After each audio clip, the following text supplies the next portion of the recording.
마침내 온다.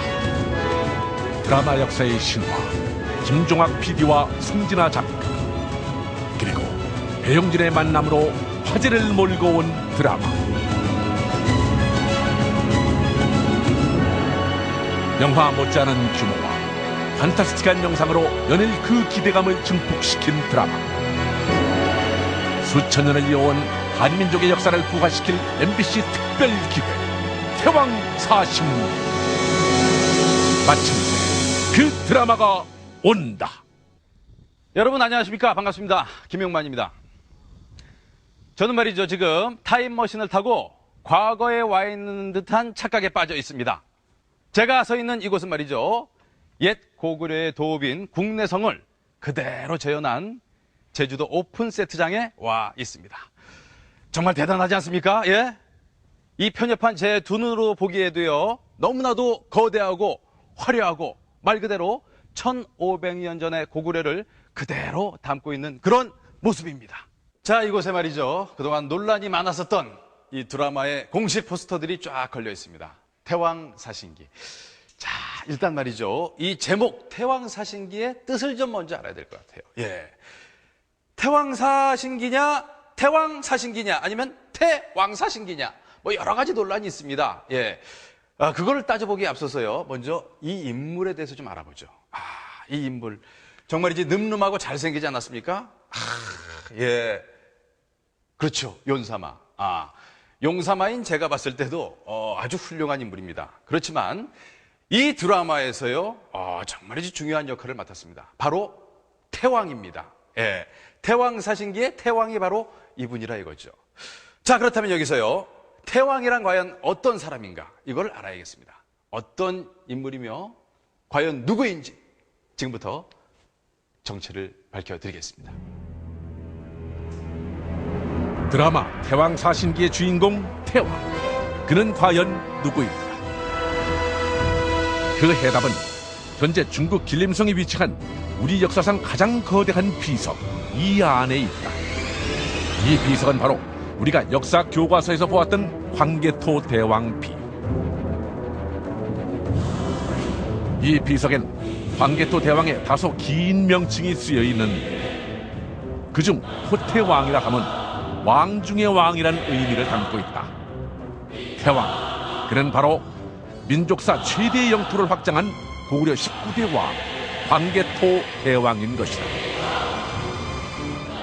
당시 동부여와 북부여, 서쪽으로는 요동지역까지 확보하며 우리 민족의 기상을 드높였던 광개토 대왕. 드라마 태왕사신기는 광개토 대왕 당시의 광활한 영토를 주신이라고 이름한다. 광개토 대왕은 고구려 왕을 넘어 주신의 왕이라는 것이다. 우리의 나름대로의 기상을 살릴 수 있는 어떤 그 정복 또는 어떤 그 개척의 역사가 좀 우리한테 좀 드물고 없지 않나 싶었어요. 어떤 면에서는 우리 역사에 광개토 대왕이 좀 유일하지 않느냐. 중국 대륙, 지금으로 말하면 어떤 면에서는 만리장성까지를 넘나들었던 인물이고, 그래서 자라나는 청소년들한테 어떤 면에서 새로운 어떤 도전 정신, 개척 정신을 심어주기 위해서 이 드라마를 기획을 했어요. 다른 어느 별과 다른 별이, 다른 어느 왕과 다른 왕이 나오실 길에 들은 자, 진정한 왕이 온다는 별이 뜬 날 태어난 아이 담덕. 조용히 숨어 살던 그 아이는 저분이 그분이십니까? 궁 안으로 다시 불리워진다. 큰아버지 소수림 왕은 무언가 대단한 유언을 남기는데, 내 아버지는 오직 너에게 모든 것을 걸었다. 나는 주신의 왕이 되어 주신을 다시 찾아줘야 합니다. 뒤이어 왕위에 오른 담덕의 아버지 또한 당부하는 말씀. 내가 부르지 않는 한 결궁에서 나오는 일이 없도록 해라. 모두에겐 네가 몸이 약하다 해놓을 것이니 언제나 그리 보이는 것을 잊지 말고.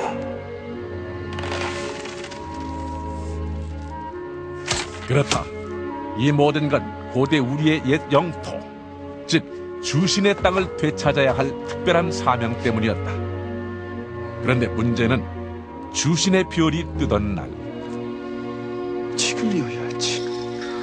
우아한 수중 분만을 통해 태어난 또 다른 나이가 있었던 것. 호계가 나던 날 왕의 별이 떴잖아요. 하늘이 내준 왕을 내가 낳았어요.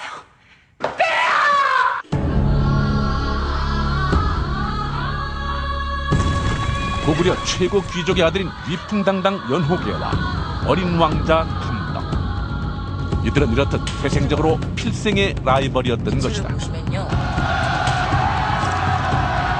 누구나 연시집의 호계가 왕의 제목이라고 말하던데요. 왕을 독살하려 한 죄. 공우라 부르지 마. 더러운 종자가 왕이 되겠다고 약속해 주시오. 거짓말입니다. 저놈이 지금 거짓말을 하지 못하는 분이시로군요. 거짓말은 겁이 날 때 하는 거 아닌가요? 혹에 네가 졌다. 오늘은 네가 담덕에게 졌어. 다시 대륙을 지배할 진정한 왕의 자리를 놓고 오해와 음모의 소용돌이에 빠지는 호계와 탐덕.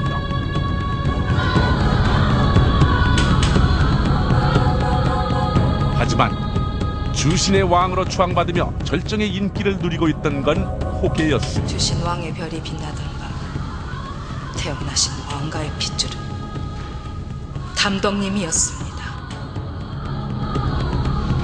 무슨 소리? 이 연시집의 호계님이 주신의 별 아래 태어나신 것은 고구려 사람들이 다 알고 있는 사실이오. 또 한 가지 사실은 그것이 둘이면 안 된다는 거죠. 고구려의 왕이 둘일 수는 없다는 겁니다. 적들의 위협 속에서 진정한 왕으로 거듭나야 하는 태왕. 과연 그의 운명은 어떻게 전개될 것인가? 아, 태왕에 대해서 알았습니다. 그렇습니다. 광개토대왕이 바로 태왕입니다. 예. 자, 그렇다면 말이죠. 이제 사신에 대해서 알아보겠습니다. 자, 사신, 과연 뭘까요? 외국 사절단, 외교 사절단? 에이, 그러지 마세요. 아닙니다. 예. 넉사자의 신신자, 즉, 4명의 신을 얘기합니다. 드라마 제목인 태왕사신기는요, 태왕과 4명의 신에 대한 이야기다. 이렇게 얘기하시면 되겠어요. 아니, 이게 뭐죠? 자, 이건 무엇에 쓰는 물건이지요? 뭔가 신비롭고 묵직한 것이요. 비밀을 간직하고 있는 그러한 물건인 것 같습니다. 예, 그렇습니다. 바로 4명의 신인 사신의 어떤 비밀을 품고 있는 그러한 물건입니다. 지금부터 사신과 이 물건이 지닌 비밀을 파헤쳐 보고자 합니다. 사신은 고대부터 우리나라의 사방을 지켜온 것으로 알려진 배달족의 보디가드다. 동쪽의 수호신 청룡을 비롯 흰털 호랑이의 형상을 하고 있는 서쪽의 수호신 백호, 북쪽의 수호신 현무. 드라마는 고구려 벽화 속의 형상을 컴퓨터 그래픽을 통해 부활시킨다. 그리고 마지막 주자인 주작. 그렇다면 이 사신은 드라마 속에서 어떻게 등장하는 것입니까? 때는 바야흐로 2000년 전, 신단수 아래 하늘님의 아들 환웅이 풀을 잡으신 시절로 거슬러 올라간다. 환웅은 우사, 운사, 풍대, 즉 현무, 청룡, 백호의 3신을 데리고 거란, 말간, 몽골 등 지금의 한반도보다 훨씬 드넓었던 땅, 일명 주신의 나라를 다스리시는데, 문제는 환웅에게 대항하던 부족, 호랑이를 섬기던 호족이 문제였다. 그들은 자신들이 다스렸던 세상을 빼앗겼다 생각하고 환웅의 백성들과 전쟁을 시작한 것이다. 호족의 힘의 원천은 바로 불. 불의 신녀 가지는 땅으로부터 온 그 불의 힘이 있었기에 무서울 게 없었다. 하지만 그녀의 거침없는 질주를 멈추게 한 이가 있었습니다.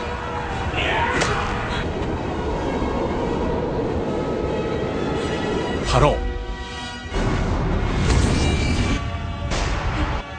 가진에게서 불의 힘을 빼앗은 환웅은 곰 부족의 딸이자 어여쁜 백성 세오에게 그 힘을 준다.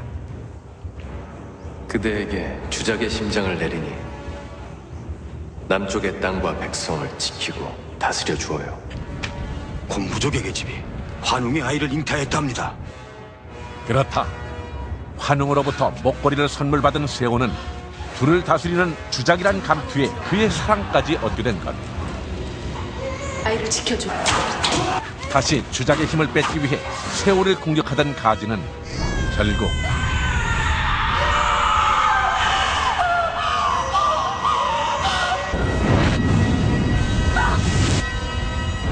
흑주작인가?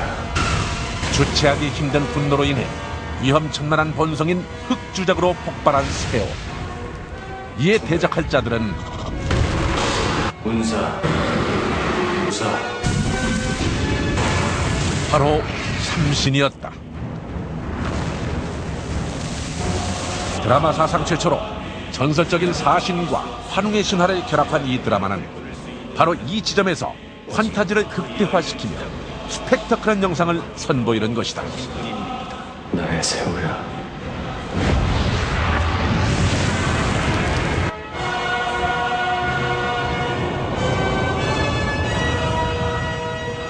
결국 환웅은 큰 결심을 하신다. 신단수의 사신의 능력을 봉인하고 그 능력을 봉인한 물건, 즉 신물을 남겨두기로 말이다.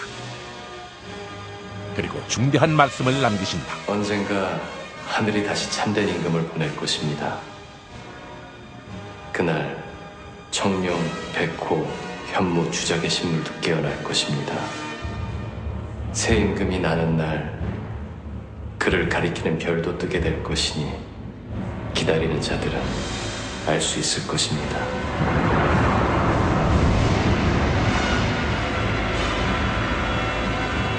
그러니까 이 주신의 왕은요, 이 홍옥 목걸이를 포함한 사신들의 신물들을 찾아내서 그 예전의 광활한 영토, 즉 주신을 되찾는 일에 사명을 다해야 한다는 겁니다.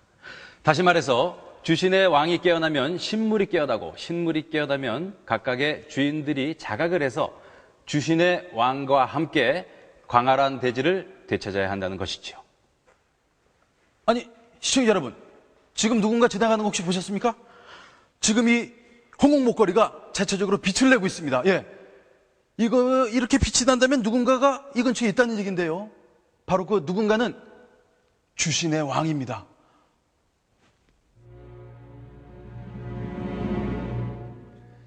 자, 여기에서 이제 신화의 시대는 막을 내리고요. 드디어 고구려의 시대가 개막이 됩니다.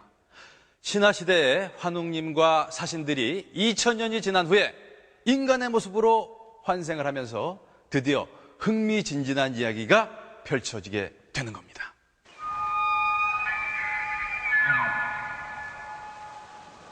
환웅이 다스린 광활한 우리 영토, 즉 주신의 땅을 회복할 주신의 왕을 기다린 지 2000년.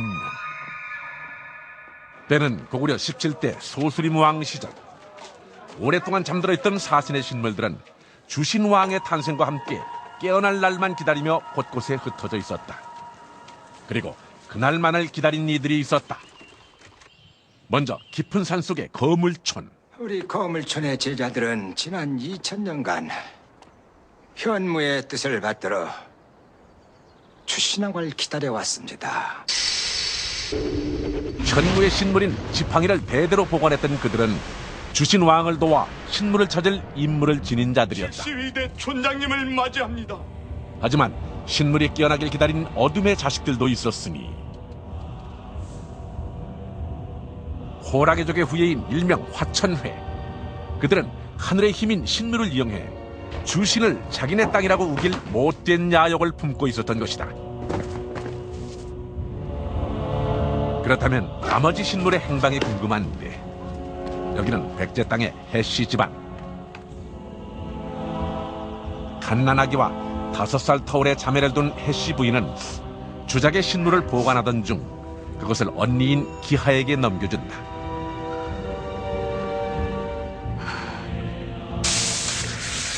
한편 백호의 신물인 쇠덩이는 말갈 대장마을에서 가장 잘 나가는 최고 대장장이가 보관하고 있었다. 백호가 쇠를 다루는 능력으로 왕을 도울 것임이 암시되는 대목인 것.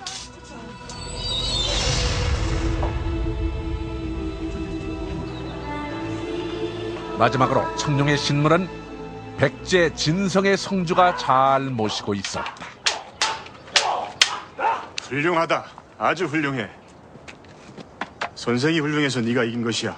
내가 아니라 선생에게 절을 해라.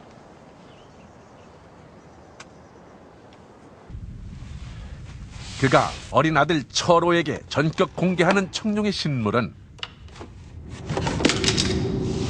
날카로운 창초. 자, 이렇듯 4개의 신물을 목숨처럼 간직해온 이들은 참을성 있게 기다려왔다.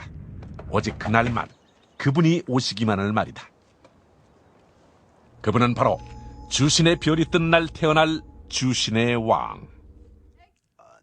바로 그날 화천회의 보수 대장로가 신물들을 찾기 위해 행동을 개시한다. 그리고 신물이 자각하는 걸 느낀 거물촌 제자들도 길을 모은다. 마침내 각지에 흩어진 신물들이 폭발하고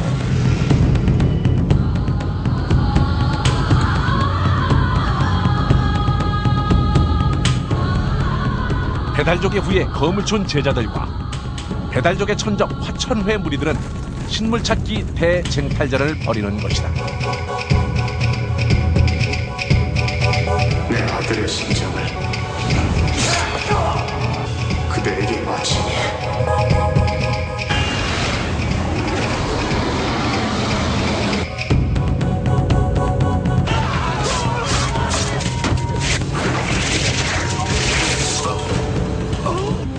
왜 그래야 되는지 모르지만 이걸 지켜야만 된대. 그럼 언젠가 이거 주인이 찾으러 온대. 주인을 어디서...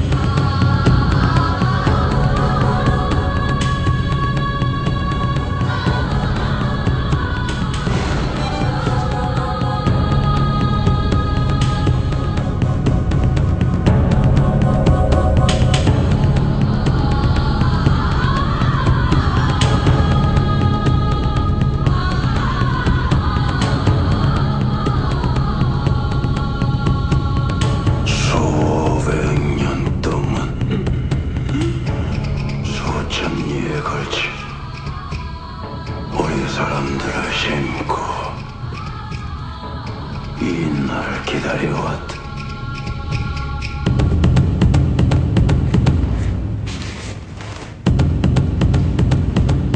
그런데 겨우 한 개만 찾았단 말인가? 내 얘기 중에 결국 주작의 신물을 보관한 주작의 주인이자 신화시대 가진의 환생인 기한은 화천회의 손에 넘어가 그들에게 조종당하고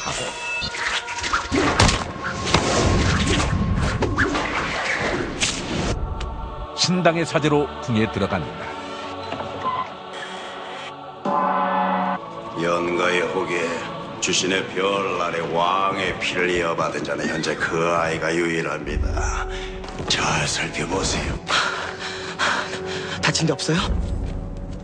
기한이만한 가진님이 살아계십니다. 화천에 나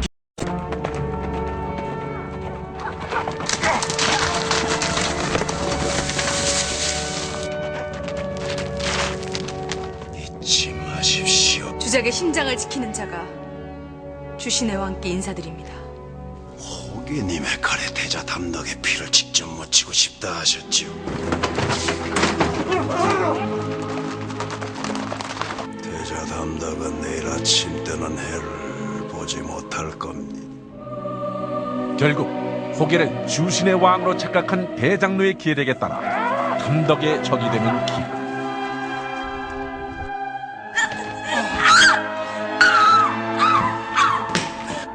가야 할 분은 이미 가셨고 기아님이 하실 일은 끝났습니다. 대왕 사신 대왕 사신 대왕 사신 주신왕을 도울 주작의 주인이지만 그 옛날 가진이 그랬던 것처럼 그녀는 담덕과는 영원히 악연일 수밖에 없는 것일까. 그녀의 운명 참 얄궂다. 한편 화천회가 기하를 데리고 간 그날, 거물초는 뒤늦게 갓난아기를 발견한다. 그런데 아기의 이마에 드러난 표시, 그것 또한 주작의 징표. 그러니까 언니와 주작의 운명을 나누어 가진 것이다. 이 아이는 네 동생이고 언니 네가 어떤 일이 있어도 네 동생 꼭 잘 지켜줘야 돼.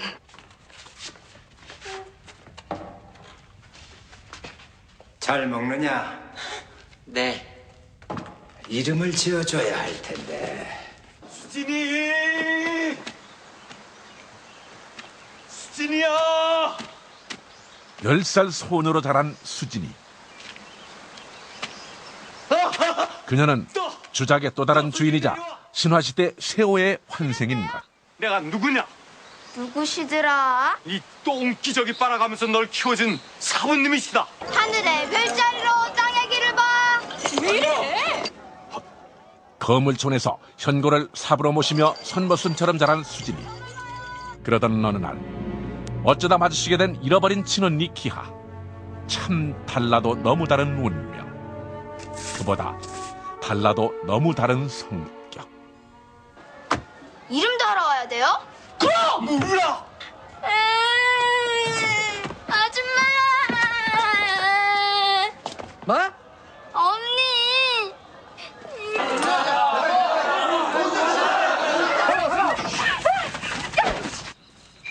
저기 저 처음 봐요.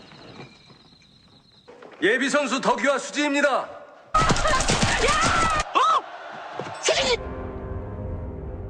과연 수진이는 진정한 주작이 될 수 있을까? 자매로 환생한 주작의 운명, 그 미래가 궁금하다. 천지신당의 대신관이 그리 말했습니다. 17년 전 주신의 별이 깨어나던 그 밤 대사님 태어나셨다고요. 그럴 리가 없는데. 아니야, 그럴 리가 없어. 주신의 별 아래 태어난 이는 넌 시집의 혹에 한 명으로 알고 있는데. 해자 담덕, 내 어쩐지 뒤통수가 땡기더라니. 검문제자들을 불러 모두. 수진이 그 애가 주작의 주인입니다. 몽출애잖아. 사신 중 현무의 환생은 신물의 주인 현고다. 특유의 넉살 때문에 빈틈이 좀 보일 때도 있지만 그는 현무의 본성인 지혜로움을 갖춘 자. 처음엔 그 역시 고개가 주신의 왕인 줄 착각하지만 여기가 거물촌이에요. 사신 중 가장 먼저 주신의 왕이 담덕임을 알아본다. 하지만 이분 천사자들이 주신의 임금님을 맞이하옵니다.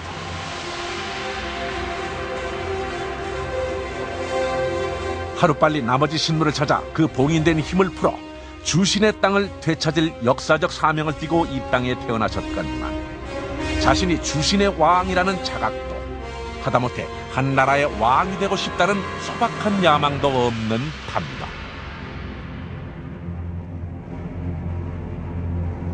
그러니 담덕을 강력한 왕으로 거듭나게 하는데 현고의 역할이 더욱 크다 하겠다. 저도 듣고 임금님도 들었습니다. 기아라는 사제가 해쳤다 했습니다. 그 여인 하천의 사람입니다. 하천은 주신 나라를 반대하며 천년 이상을 어둠 속을 이어온 집단입니다. 그러니 이 임금님께서는 그여 그렇게 부르지 마. 아직도 모르시겠습니까? 그대는 보는 눈이 없어. 듣는 귀도 없고 생각하는 머리도 없어. 나 담도 나 혼자 살겠다고 몇 명 안 되는 내 아이들 화살바지로 세운 놈이야. 나 혼자 내 여자하고 잘 살겠다고 이 나라도 아버지도 버리고 떠나겠다고 했던 놈이야. 그런 날 임금이라고.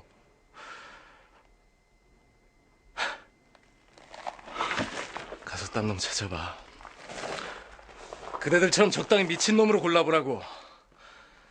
난 건들지 마.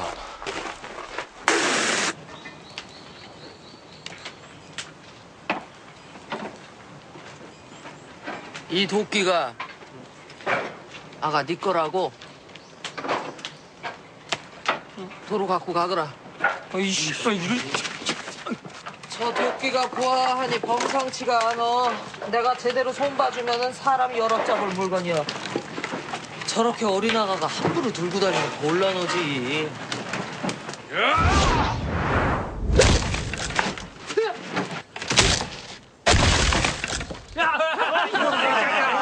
우리 아버지께서 물려주신 도끼요. 내가 걸음마기 전부터 배웠던 도끼술이지. 그렇다. 도끼의 신인 이 남자.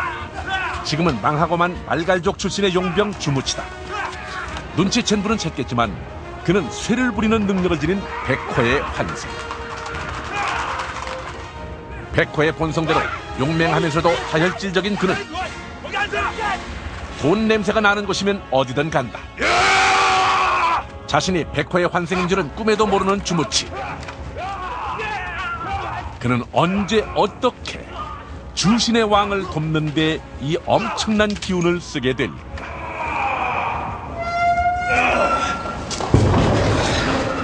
맨손으로 황소뿔을 뽑는다며.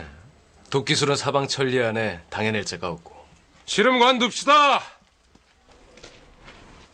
서른아.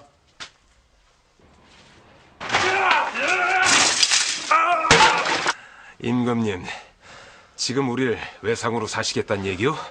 돈 없어? 그를 따르던 병사들이 하는 일이 뭐냐? 이제 마지막으로 청룡의 환생을 만나본다. 몇 명의 적이 몰려오는데 늘 일대 다수로 맞서는 가면의 전설. 어린 시절 아버지에 의해 청룡의 신물을 몸속에 갖게 되어 흉측한 모습으로 살게 된 비운의 전사 철호다. 문제는 철호의 경우 주신왕이 문제가 아니라 인간 자체를 증오하는 인물이라는 것. 하지만 그런 그도 날 때부터 그랬어요? 수진이를 처음 본 순간 사뭇 부끄럽고 가슴 설레이는 감정을 느끼게 되는데,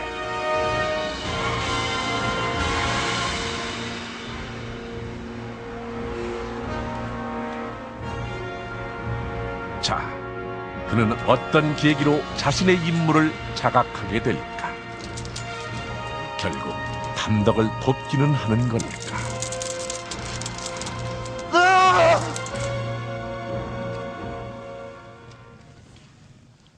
승준님의 나이 10살 때 그의 부친께서 청룡의 신문을 지키고자 그것을 심장에 꽂아 넣었습니다. 신물을 취하는 일도 저마다 개성강한 사신과의 협력도 쉽지 않은 담덕. 둘째, 이번 전투의 승리는 속도에 달려있다. 7날 안에 적의성 3채를 함락시키고 20일 안에 적의성 10채를 한다.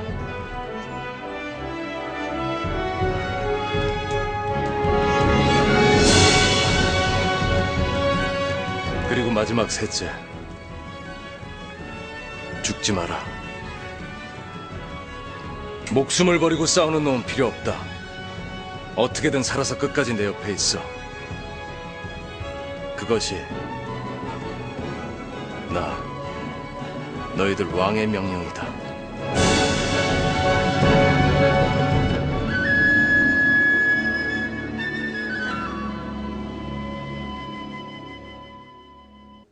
네, 이 홍옥으로 말할 것 같으면요, 여러분도 아시다시피 주작의 신물로서 이 주작의 주인은 한 명이 아닌 2명입니다. 그것도 여성입니다. 바로 여기에서 비극이 시작되는 겁니다. 홍옥은 하나인데 여인은 둘. 이 두 여인이 사랑하는 남자는 또한 하나. 이 드라마는 말이죠, 한 명의 남자와 2명의 여자의 이루어질 수 없는 가슴 아픈 사랑 이야기를 다루고 있습니다. 자, 이름하여 홍옥배 사랑 쟁탈전. 과연 태왕을 도울 참된 주작, 이 홍옥의 주인은 누가 될까요?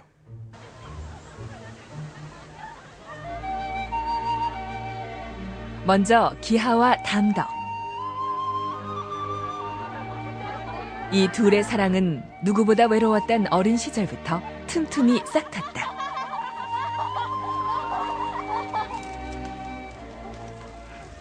여긴 신당 약초밭인데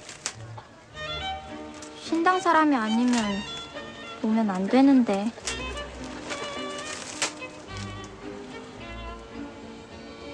찻잎이 속병에 좋다고 해서 구하러 왔어. 약초에 대해서 좀 알아? 수습사제는 바깥 사람이랑 말을 하면 안 되는데. 난 꽃한테 얘기하는 건데? 이봐 꽃, 혹시 잔에 잎을 다려 먹으면 토하는 병이 좋은가? 가자. 어디 갑니까? 폐하를 만나줘. 어디가 잘못되었는지 어찌하는지 좀 알아봐줘. 폐하께는 훌륭하신 너희들이 계실 텐데.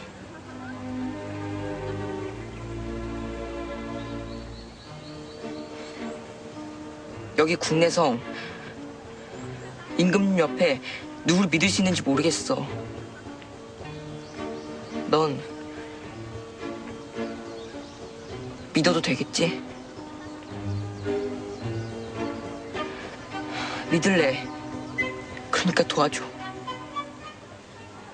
제일 중요한 거는 사람 얘기를 끄집어내야 되니까 기하라는 또는 그 수진이라는 자매가 나와가지고 관계토대양을 두고 삼각관계 형성이 또 그려지고요. 그래서 기본축은 멜로고 보여주는 어떤 비주얼은 판타지 3D로 연결이 되고 밑바탕에는 우리의 도전정신과 개척정신이 살아있는 역사가 들어가 있죠. 예전에 가진님이 그리하셨습니다. 가진님 앞에 서라면 세상에 내놓으라는 전사들이 죄다.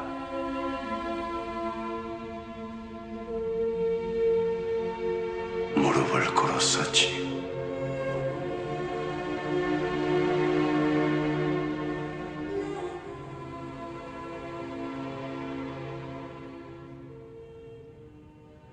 그걸 잊지 마십시오.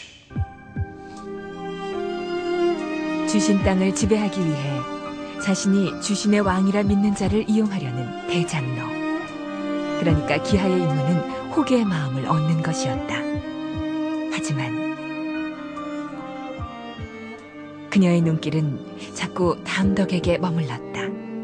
기아야, 예. 언제나 내 옆에 있어라. 언제라도 돌아보면 보이는데 있어줘.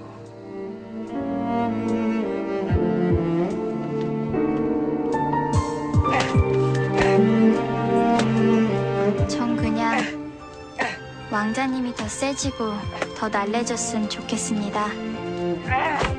그래서 나중에 혹시라도 위험해져도 다치지 않고 도망가실 수 있으면 좋겠습니다.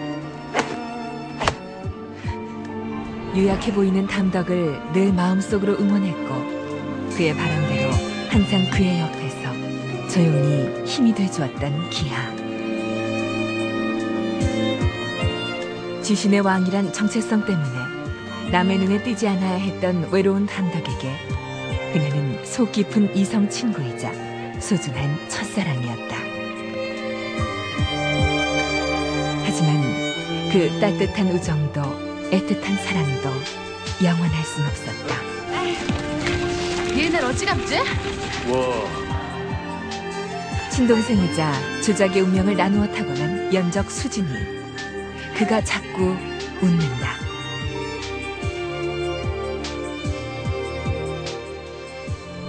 아주 환하게 웃으셨어. 그 아이 보면서는. 그럼에도 불구하고 서로를 굳게 믿었던 그 사람. 굳건한 줄만 알았다. 하지만 그녀의 뒤에 화천회가 있는 한 기하와 담덕은 결코 한 길을 갈 수 없는 운명. 기하는 어쩔 수 없는 비극적 운명의 굴레 속에서 그를 떠나보낼 수밖에 없는 것일까.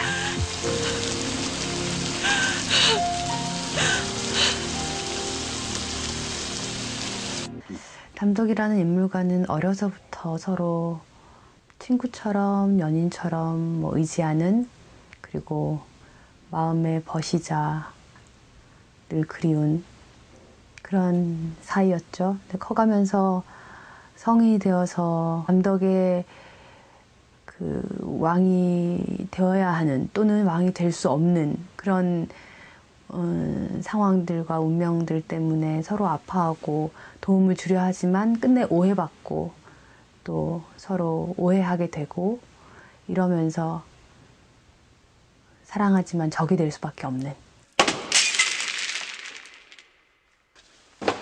넌 한 여자한테 잘 보이겠다고 이 나라를 위험에 빠뜨렸어.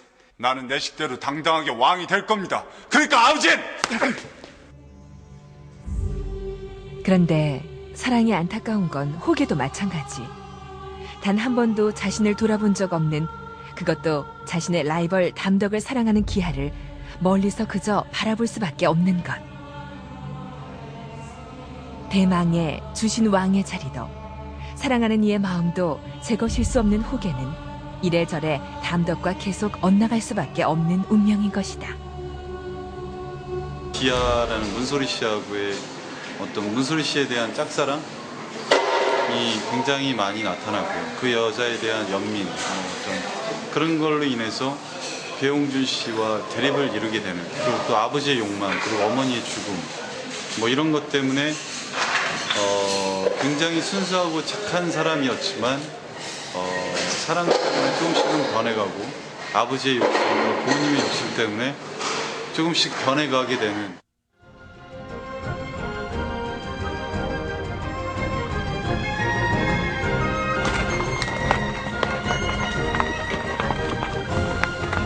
태자님, 이 나라 대고구려를 위해 자결해 주시겠습니까? 그 주신의 왕이 될 자가 이것을 원했나? 각 부족장의 아들들을 납치해 임금께 누명을 씌우고 내란 직전까지 임금의 신하를 이간질하며 동서남문의 사병들을 몰고 개어 나라의 수도를 위협하고 나 태자의 죽음을 원했는가?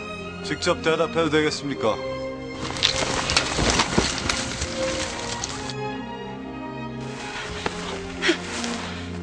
대자님께 말해줘요. 부디 멀리 가셔서 두 번 다시는 국내성에 돌아오지 마시라고. 결국 호계를 주신의 왕으로 모시게 되는 화천의 불의 신녀 기하는 담덕과 엇갈린 운명을 걷게 되는데, 기하가 늘 조용히 그의 편이었다면 자매간에 천지차 유전자를 타고난 수진인 좀? 야! 아니 많이 난 수진이라 그래. 시끄러웠다. 보아하니 그냥 활 속에 책 읽기에 지쳐가지고 사람 구경이나 슬렁슬렁 하러 나온 도령 같은데. 어이, 내가 재밌는 데 데려가 줄까?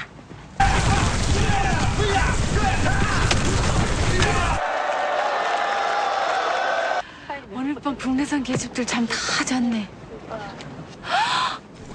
저 웃는 모습 좀 봐. 내 가슴이 아주 그냥 부글치네, 부글쳐. 또 웃는다. 그만 좀 웃어라. 아주 지금 주인아 말이 없다.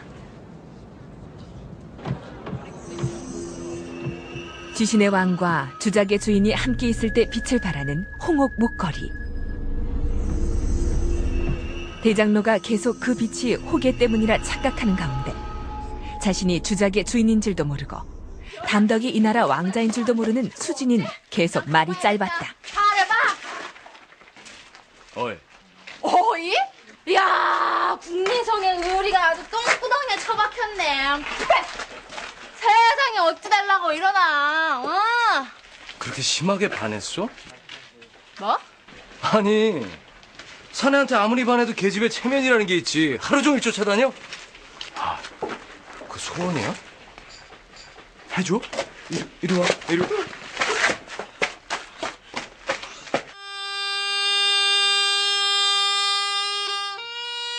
그런데 누구도 못 말리는 도박꾼의 술꾼, 말썽꾼이었던 수진이가 그의 앞에서 어느새 얌전해진다.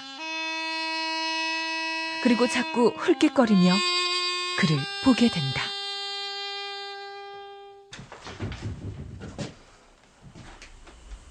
입혀달라고요? 갑옷 다룰 줄 모르나? 잘 아는 놈을 데리고 오겠습니다. 네가 해줘.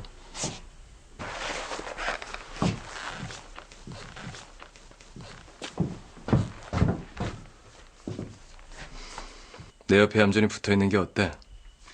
내가 무슨 빈대입니까? 붙어있게? 한 번쯤 고분고분 네 하고 대답하면 안 되나? 네 앞에 있는 사람 임금이야. 네.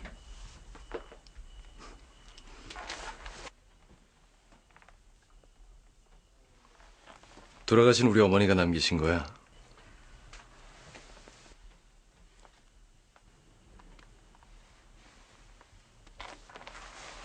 그러니까 절대 잃어버리지 말고 도로 갖고 와.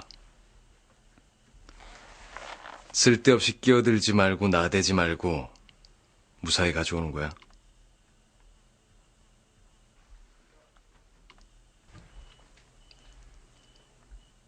알아들었어?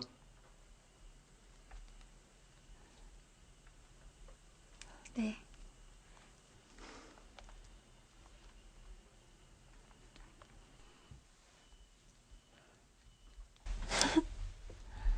담덕이 진정한 왕이 되는데 한 번 바칠 각오가 돼 있는 수진이.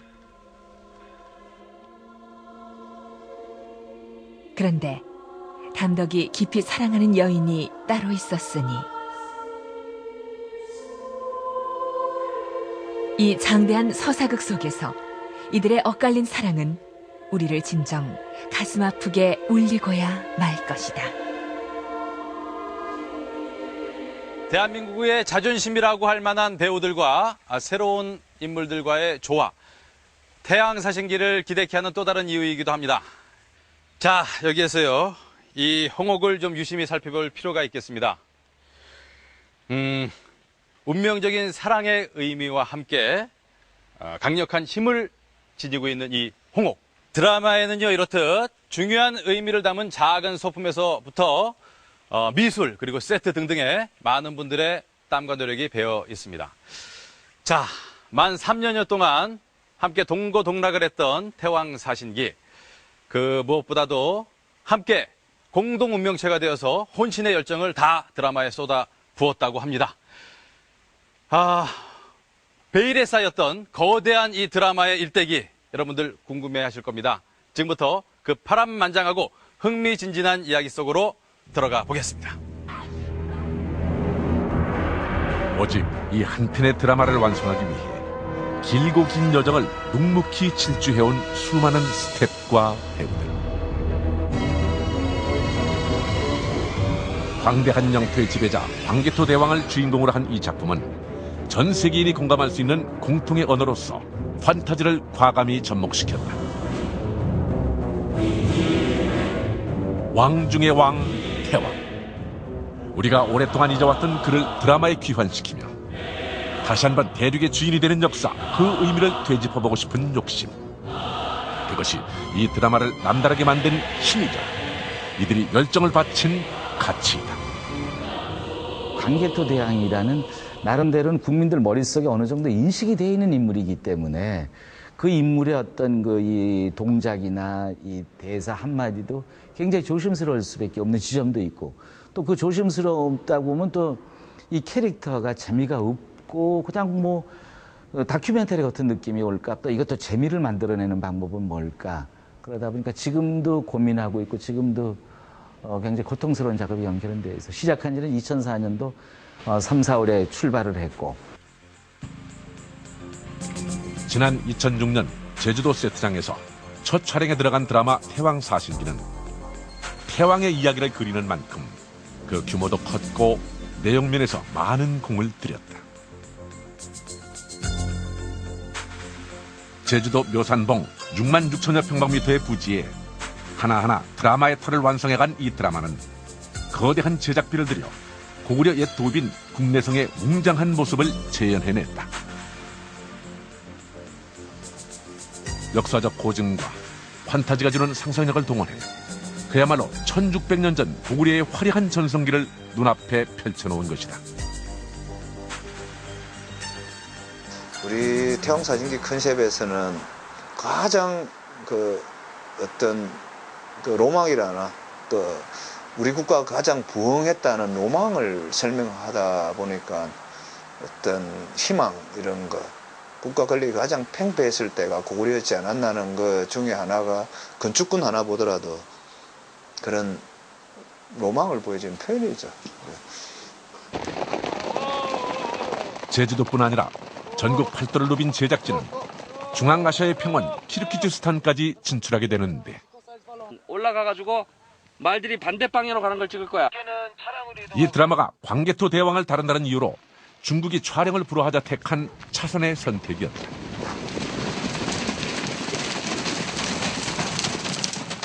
한 달여간 대부분의 주요 전투씬을 촬영한 대평원. 배우 윤태영이 평생 먹을 먼지를 다 먹었다고 표현했을 만큼 현장엔 만만찮은 복병도 많았지만 황활한 대자연은 압도적인 영상미를 선사하기도 했다.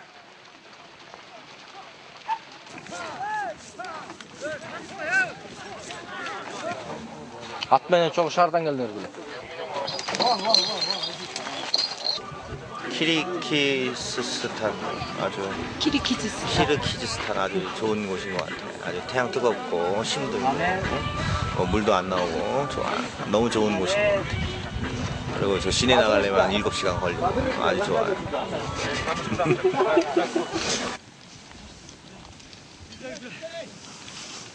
병사들이 제일 잘했어. 야! 움직여. 개만대. 개만대. 개만대. 액션! 액션!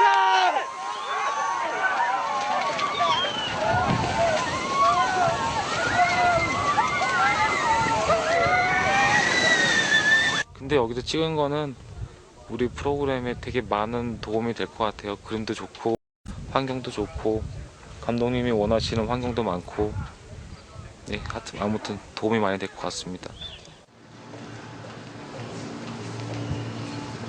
드라마 사상 한 번도 다루지 않은 환웅의 시대를 다루며 판타지를 전격적으로 도입한 만큼 특수 촬영 분량도 많았다.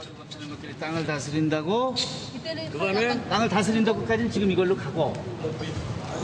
오른 포인트가 있어요, 여기. 네. 제대로 싸지 못하는 것들은 이 땅을 다스린다고. 자, 어디 한번 해봐. 하고 한 발 정도만 이렇게 쫙 얼굴 앞에 돌아가게 해서. 요거와 함께 들어서 칼을 옆으로 찰게요. 틀고 상태 나올게요. 나중에 찌를 때 멈춰요. 찌를 거거든요. 윤 감독님하고 얘기된 거.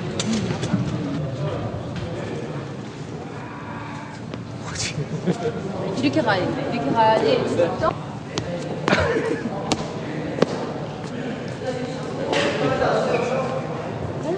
뛰는 거 불편하지 않으세요? 이게 아니잖아. 아니 중간에 나름대로 환웅이 저기 우리 정 대표님 자리에 있으면 뛰면서 마지막 정점에서 다 이거 동작 하나 잡아달라 이거지. 무슨 일을 당연히 점프해서 그걸 우리가 고속에 가르쳐 주세요. 그거는 대역 그리다가요. 이 상태잖아요. 이렇게 됐잖아요. 참 이게 손잡이가 이상하게 돼가지고. 배경이 완벽히 컴퓨터 그래픽으로 처리되는 블루매트 촬영.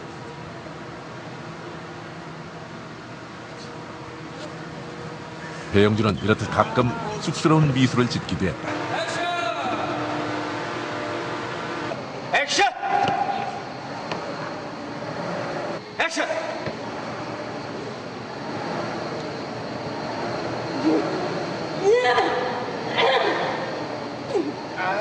힘겹게 감정 몰입에 성공한 문소리. 뒤로. 숙이고 얼굴을 숙이고 넌 더 당겨.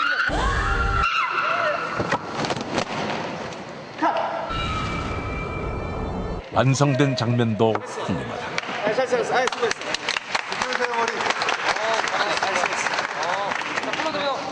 우리는 간편하게 파란 나라라고 부르는데 온통 사방벽과 세상이 다 파란 곳에서 아무것도 없는데 무엇인가가 있는 것처럼 생각하고 혼자 연기해야 되니까 뭐 감정적으로나 또 목소리 톤이나 수위 조절하기가 좀 어렵고 어떤 것이 적합한 것인지 좀 찾기 어렵죠. 그래서 파란 나라에 들어가면 다 우린 바보가 되네. 서로 다 잘 어떻게 해야 될지 잘 몰라서. 나는 프레시.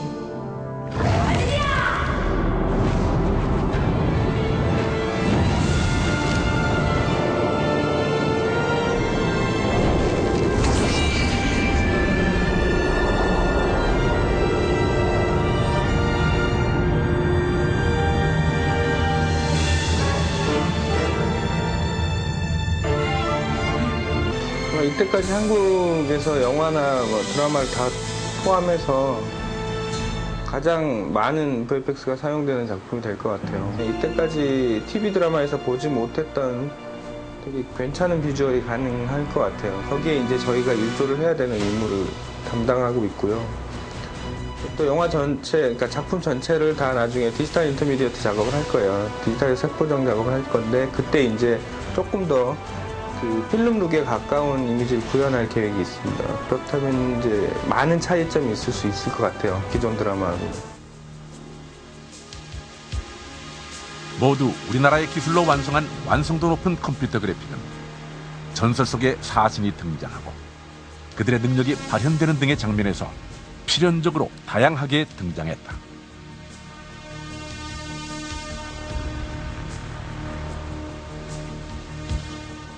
또한 극중 신당 사제 약초밭으로 등장한 이 장면은 실제로는 보성의 녹차밭에서 촬영한 것인데 마치 궁궐 옆에 있는 차밭인 것처럼 변신시킨 것도 컴퓨터 그래픽의 힘.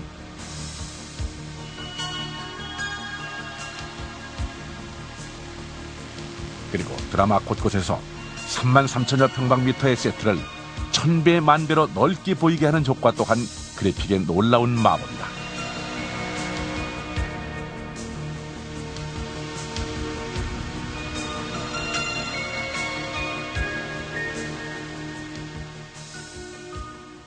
저는 이제 역도산이나 태극휘날리며라는 작업을 이제 했었는데요. 김종학 감독님 생각보다 연출에 대해서 굉장히 집요하세요. 집요하시고 완성도 면에서는 절대로 양보를 하지 않으시는 분이세요.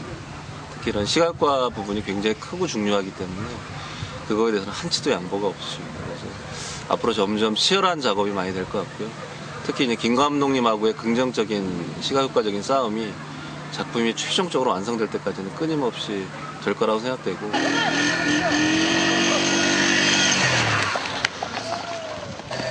한편 격렬한 격구장 경기 장면 등 보다 역동적인 화면을 담아내는 동안 크고 작은 사건 사고는 반갑지 않은 별책 부록처럼 제작진을 쫓아다녔는데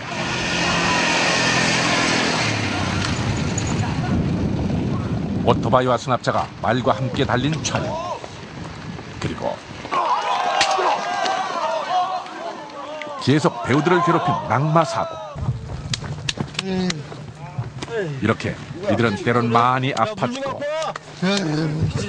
몸에 힘 빼요. 관할 119. 숨 못 쉬겠어요? 숨 쉬는 건 괜찮아요? 또 때론 함께 웃으며 희노애락을 같이 나눴다. 저기 감독님. 봐. 촬영이잖아. 촬영 가야 되는데. 아니, 빨리 성인 대표. 성인 대표. 그중 앞권에는 바로 이 치열했던 당나귀 시합이 아니었을까.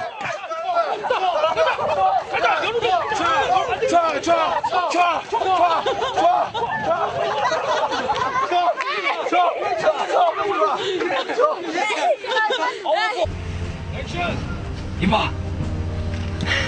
하이.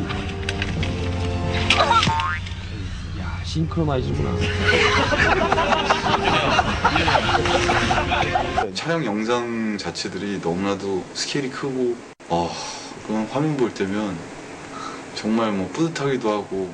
그러니까 새로운 것들이 보여지기 때문에 의상이라든가 분장이라든가 또 이 세트 미술이라든가 또 CG까지 제가 보면서도 깜짝깜짝 놀랄 때가 많은데 기대에 어긋나지 않게 정말 좋은 드라마가 나올 것 같고 참 좋을 것 같습니다.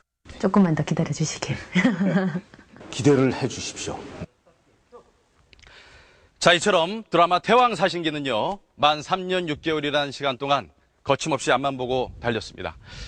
우리 민족의 위인인 광개토대왕의 이야기를 아시아뿐만 아니라 전 세계 사람들이 함께 즐겁고 재미있게 보는 드라마로 만들기 위해서 거친 여정을, 그렇지만 즐거운 마음으로 달려왔던 것입니다.